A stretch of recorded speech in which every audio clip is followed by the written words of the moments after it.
কেমন আছেন সবাই? আশা করি ভালো আছেন। আন্তর্জাতিকের পরবর্তী টপিক নিয়ে আমরা হাজির হয়েছি। আহ, গত ক্লাসগুলোতে আমরা দেখেছিলাম সভ্যতা, 2টা ক্লাস ছিল সম্ভবত, আর একটা ক্লাস ছিল আপনাদের বিপ্লব। আজকে আমরা কয়েকটা গুরুত্বপূর্ণ যুদ্ধ সম্পর্কে জানবো। আজকে শেষ হবে না, যতটুকু জানা যায় আর কি। এখানে আমরা একটু খেয়াল করব যে পরীক্ষায় আসে কি এবং সেটা সম্পর্কে আমরা জানবো, এবং মানে শুধুমাত্র পরীক্ষার উপরে ফোকাস করব, এবং যাতে রিটেনও আমরা ট্যাগ করতে পারি যদি সম্ভব হয় আর কি। দেখেন, ট্রাফালগার যুদ্ধ এটা খুবই গুরুত্বপূর্ণ একটা যুদ্ধ ইতিহাসে। 1805 সালে ট্রাফালগারের এই যুদ্ধটা হয়। এটা হচ্ছে আপনার স্পেনের একটা জায়গার নাম হচ্ছে ট্রাফালগার। তো এখানে হচ্ছে আপনার মূলত ব্রিটিশ নৌবাহিনী ফ্রান্স এবং স্পেনের সাথে আপনার একসাথে যুদ্ধ করে। তো ট্রাফালগারটা খুব বেশি গুরুত্বপূর্ণ। ট্রাফালগার স্কোয়ারটা হচ্ছে আপনার লন্ডনে। এইখানে হচ্ছে আপনার জিতে যায় হচ্ছে আপনার ব্রিটিশরা। তো ওরা ওদের একটা জায়গার নাম দেওয়া হচ্ছে ট্রাফালগার স্কোয়ার, ওই জয়টাকে উদযাপন করার জন্য বা আপনার হচ্ছেন মানে স্মরণীয় করে রাখার জন্য। তাহলে দেখেন, ট্রাফালগার জায়গাটা হচ্ছে স্পেনে, আর ট্রাফালগার স্কোয়ার জায়গাটা হচ্ছে আমাদের কোথায়? আপনার লন্ডনে। সো এটা ইম্পর্ট্যান্ট। ওয়াটারলু যুদ্ধের সরাসরি আপনার সালটা পরীক্ষায় আসে। দেখেন, ওয়াটারলু যুদ্ধ একটা গুরুত্বপূর্ণ যুদ্ধ আমাদের জন্য। এখানে হচ্ছে আপনার মূলত বেলজিয়ামকে বলা হয় না ককপিট। দেখেন যে ব্রিটেন এবং ফ্রান্সের মধ্যে যুদ্ধটা হয় 1815 সালে, এবং এখানে হচ্ছে আপনার নেপোলিয়ন হেরে যায়। ঠিক আছে, নেপোলিয়ন হচ্ছে আপনার হেরে যায়, এবং হচ্ছে যুদ্ধে আপনার মিত্রবাহিনীর নিকট আত্মসমর্পণ করে হচ্ছে নেপোলিয়ন, এবং পরবর্তীতে হচ্ছে আপনার ওই নেপোলিয়নকে কি করা হয় বলেন? আপনার নির্বাসনে পাঠানো হয়। ঠিক আছে, তাহলে দেখেন এখানে যুদ্ধের মিত্রবাহিনীকে নেতৃত্ব দেওয়া হচ্ছে ডিউক অফ ওয়ালিংটন। এটা পরীক্ষা আসে, ডিউক অফ ওয়ালিংটন। এই ওয়ালিংটন কোন দেশের রাজধানী? এটা হচ্ছে আপনাদের কাছে কোশ্চেন। এরপরে দেখেন ক্রিমিয়ার যুদ্ধ, খুবই গুরুত্বপূর্ণ। ক্রিমিয়ার প্রথম যুদ্ধ বলা হয় এটাকে। তাহলে ক্রিমিয়া যুদ্ধ হচ্ছে 1853 থেকে 1856 এই সময়টাতে। তাহলে ফ্রান্স, ব্রিটেন এবং অটোমান সাম্রাজ্য ভার্সেস রাশিয়া। তাহলে এই প্রথম ক্রিমিয়ার যুদ্ধ এবং দ্বিতীয় ক্রিমিয়ার যুদ্ধ হয় আপনার 2013 সালে, যখন হচ্ছে আপনার ক্রিমিয়া দখল করে না, এটাকে দ্বিতীয় ক্রিমিয়া যুদ্ধ অনেকে বলে। তাহলে ক্রিমিয়া যুদ্ধটা হচ্ছে প্রথমটা হচ্ছে 53 থেকে 1856। এটা মনে রাখবেন কীভাবে? এটা আমাদের আমাদের ভাষা আন্দোলনের প্রায় একশো বছর আগে বা 101 বছর আগে, এভাবে মনে রাখবেন।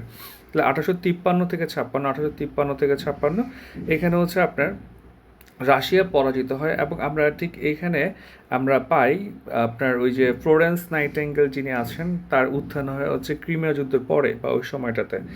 আফিম যুদ্ধ ইতিহাসের সবচেয়ে গুরুত্বপূর্ণ একটা যুদ্ধ, এবং এই 1842 সালে যে প্রথম আফিম যুদ্ধ হয়, এটা পরীক্ষায় ফ্রিকুয়েন্টলি পরীক্ষায় আসে, এবং রিসেন্ট কোনো একটা বিসিএসে আসছে।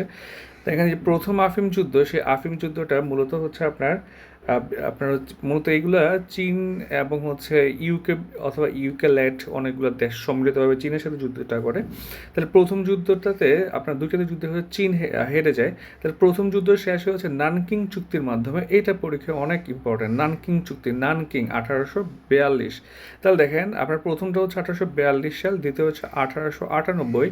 এই দ্বিতীয়বার যখন চীন হেরে যায়, এরপর চীন থেকে হংকংটা নিয়ে ফেলে, 99 বছরের জন্য নিয়ে ফেলে ব্রিটিশরা। পরবর্তী সময় হচ্ছে আপনার হচ্ছে 97-তে এটাকে ব্যাক করা হয়। এরপরে 2047 পর্যন্ত এখানে আমরা জানি যে এক দেশ দুই নীতি চলবে। এগুলো ডিটেল ক্লাসে আমরা আলোচনা করি। এখন দেখি তাহলে আফিম আফিম যুদ্ধ দুইটা হয়, একটা হচ্ছে 42, একটা হচ্ছে 1898। 42, 98 দেখেন, লাস্টে 2 আছে, লাস্টে 8 আছে, যোগ করলে 10 হচ্ছে, মানে একটা রাউন্ড ফিগার হচ্ছে আর কি। তো আমি জেনারেলি হচ্ছে আপনার এই সাংখ্যিক মানগুলো এইভাবে মুখস্থ করতাম বা মনে রাখতাম, আপনারা চাইলে এইভাবে মনে রাখতে পারেন। 1842টা মনে রাখতে হবে নানকিং চুক্তির মাধ্যমে, আর 1898টা মনে রাখলে ভালো, এটা হচ্ছে আপনার হংকং যেহেতু নিয়ে ফেলে। ফকল্যান্ড যুদ্ধ বিশ্বের অন্যতম গুরুত্বপূর্ণ একটা যুদ্ধ, এটা নিয়ে এখন একটু ঝামেলা চলে। ফকল্যান্ড হচ্ছে ব্রিটেন এবং আর্জেন্টিনার মধ্যে। মূলত ফকল্যান্ড হচ্ছে আর্জেন্টিনার একটা দ্বীপ।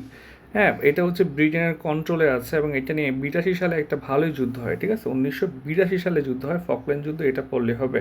তাহলে ফকল্যান্ড যুদ্ধ 82, সমস্যা হচ্ছে ব্রিটেন এবং আর্জেন্টিনার মধ্যে। ঠিক আছে, এটা কিন্তু অনেক দূর, আপনারা তো ম্যাপটা জানেন আর কি। হ্যাঁ, দেখেন এই যে আপনার হচ্ছেন, এটা ধরেন হচ্ছে আমরা দক্ষিণ আমেরিকা, এদিকে হচ্ছে আপনার ইউকে। তাহলে এইখানে অনেক দূরে এইখানে এসে দখল করে রাখছে। মূলত বিশ্বের সবচেয়ে বড় গ্যাঞ্জামগুলো লাগিয়ে রাখছে ব্রিটেন এবং ইউএসএ। তাহলে দেখেন, ফকল্যান্ড হচ্ছে আপনার ব্রিটেন এবং হচ্ছে আর্জেন্টিনা 1982 সালে হচ্ছে এখানে একটা যুদ্ধ হয়।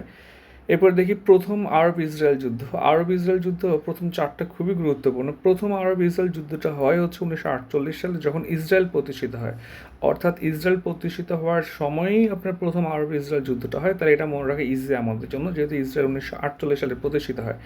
দ্বিতীয় আরব ইসরায়েল যুদ্ধটা হচ্ছে 56 সালে, যখন সুয়েজ খালটাকে আপনার মিশর জাতীয়করণ করে ফেলে। তাহলে 1956 এটা মনে রাখতে হবে। আবার একই সালটা হচ্ছে আপনার জাতীয়করণ করে সুয়েজ খাল। তাহলে দুইটা একই সাল, দ্বিতীয় আরব ইসরায়েল যুদ্ধ এবং সুয়েজ খালকে জাতীয়করণ করা। তৃতীয় আরব ইসরায়েল যুদ্ধ 1967, হ্যাঁ 1967, এটা হচ্ছে 6 দিনের যুদ্ধ হিসেবে এটা পরিচিত আর কি, 6 দিনের যুদ্ধ। এটা মনে রাখবেন, দেখেন যে 67-তে 6 আছে, আবার 6 কিন্তু 56-এর মধ্যে আছে আর কি, একটু মনে রাখতে হবে। 1967 সালে 6 দিনের যুদ্ধ। এখানে আপনারা হচ্ছেন জেরুজালেমের বিরাট একটা অংশ, সিনাই উপদ্বীপ, মালভূমি। গোলানটা হচ্ছে সিরিয়াতে, সিনাইটা হচ্ছে মিশরে, ঠিক আছে। পশ্চিম তীর গাজা, এটা হচ্ছে প্যালেস্তাইন, একটু মনে রাখতে হবে এগুলো দখল করে ফেলে। আর চতুর্থ আরব ইসরায়েল যুদ্ধ 73-এ হয়, এটা মনে রাখবো আমরা, আমাদের মুক্তিযুদ্ধের 2 বছর পরেই হয়। এবং এটাতে হচ্ছে তেল অস্ত্র ব্যবহার করা হয়। তেল অস্ত্র মানে হচ্ছে যে মুসলিম যে আপনার তেল সমৃদ্ধ দেশগুলো বলছে পশ্চিমাদের কাছে তেল বিক্রি করবো না, এদের তেলের দাম প্রচুর বেড়ে যায়। তাহলে কি 48, 56, 67, 48, 56, 67, 73, 48, 56, 67, 73। 48-এ প্রথম ওরা আপনার দেশ বানায়, 56-তে সুয়েজ খালটাকে হচ্ছে জাতীয়করণ করে, 67-তে 6 দিনের যুদ্ধ, 73-এ তেল অস্ত্র। এই 4-5 ডেটা মুখস্থ করলে ইনশাল্লাহ আপনার হয়ে যাবে। এছাড়া দেখি ইরাক ইরান যুদ্ধ হচ্ছে 80 থেকে 88। ইরাক তখন অনেক পাওয়ারফুল ছিল। তাহলে ইরাক ইরান যুদ্ধ 80 থেকে 88, এটা প্যাট্রোনাইজ করে হচ্ছে ইউএসএ। এবং এই সমস্যার পরবর্তী সময়ে আপনার ইরানের সাথে আপনার সৌদি আরবের ডিপ্লোম্যাটিক রিলেশনটা আপনার টাই অফ হয়। তাহলে ইরান এবং সৌদি আরবের সম্ভবত আপনার 88, তো তাহলে 89 কিংবা 87, এই 3 বছরের মধ্যে 87 থেকে 89-এর মধ্যে হচ্ছে টাই অফ হয়। আমার ঠিক এক্সাক্ট এটা মনে নাই। তাহলে এইটা কিন্তু আমরা এটা আবার পরবর্তী সময়ে রিসেন্ট টাইমে আবার হচ্ছে এটা জোড়া লাগে। এটা জোড়া লাগে হচ্ছে চীনের নেতৃত্বে। এটাকে বলে গুড অফিস ডিপ্লোমেসি। হ্যাঁ, গুড অফিস ডিপ্লোমেসি, অর্থাৎ দুটো বিবদমান পক্ষের মধ্যে যখন অন্য কেউ এসে হাতে হাত রেখে বলো যে বাবা তোমরা এখন থেকে জামাইবো, তাহলে সেটা হচ্ছে গুড অফিস ডিপ্লোমেসি, ঠিক আছে। গুড অফিস ডিপ্লোমেসি, এটা মনে রাখবেন, ওইখানে কাজে আসবে। প্রথম উপসাগরীয় যুদ্ধ বা জেরাড স্ট্রম হচ্ছে 90-91, মূলত 91। এটা হচ্ছে আপনার ইরাক কুয়েত দখল করে ফেলে। ইরাক যখন কুয়েত দখল করে ফেলে, তখন ইরাককে আবার কুয়েত দখল করতে বলে ইউএসএ, ঠিক আছে। আবার ইউএসএই বলে না, ইরাকে আক্রমণ চালাতে হবে, কারণ তারা কুয়েত দখল করছে। সো ইরাকে আক্রমণ চালায়, এই আক্রমণ চালায়, এটাকে ডেজার্ট স্টর্ম নাম দেওয়া হয়, ঠিক আছে, ডেজার্ট স্টর্ম। তাহলে প্রথম উপসাগরীয় যুদ্ধ। দ্বিতীয় উপসাগরীয় যুদ্ধ বা ইরাকি ফ্রিডম, এটা হচ্ছে আপনার 3 সালে হয়। এটা ইউএসএ এবং মিত্ররা হচ্ছে ইরাকে আক্রমণ চালায়, এবং আপনারা জানেন যে পরবর্তী সময়ে সাদ্দাম হোসেনকে ফাঁসি দেওয়া হয়। সেটা 3 সালে শুরু হয়। দেখেন ইরাককে ধ্বংস করে ফেলছে আর নাম দিয়েছে ইরাকি ফ্রিডম। হ্যাঁ, এই হচ্ছে আমাদের আজকের গুরুত্বপূর্ণ কিছু যুদ্ধ। আমরা একটু রিক্যাপ করে এরপর ক্লাস শেষ করবো। ট্রাফালগারের যুদ্ধ খুবই ইম্পর্টেন্ট, 1805 ট্রাফালগার স্কোয়ার লন্ডনে। ট্রাফালগারটা হচ্ছে আর স্পেনে, মাথায় রাখবেন। ওয়াটারলু যুদ্ধ হচ্ছে 1815, খুবই গুরুত্বপূর্ণ। এখানে ডিউক অফ ওয়েলিংটন নেতৃত্ব দেন, এবং হচ্ছে এখানে নেপোলিয়ন হেরে যায়, ওনাকে হচ্ছে নির্বাসনে পাঠানো হয়। ক্রিমিয়ার যুদ্ধ 53 থেকে 56, এখানে হচ্ছে ফ্লোরেন্স নাইটিঙ্গেলের উত্থান হয়। আফিম যুদ্ধ 2টা হয়, একটা হচ্ছে 42 আর একটা হচ্ছে 98। 42-এ নানকিং চুক্তি, 98-তে হংকং।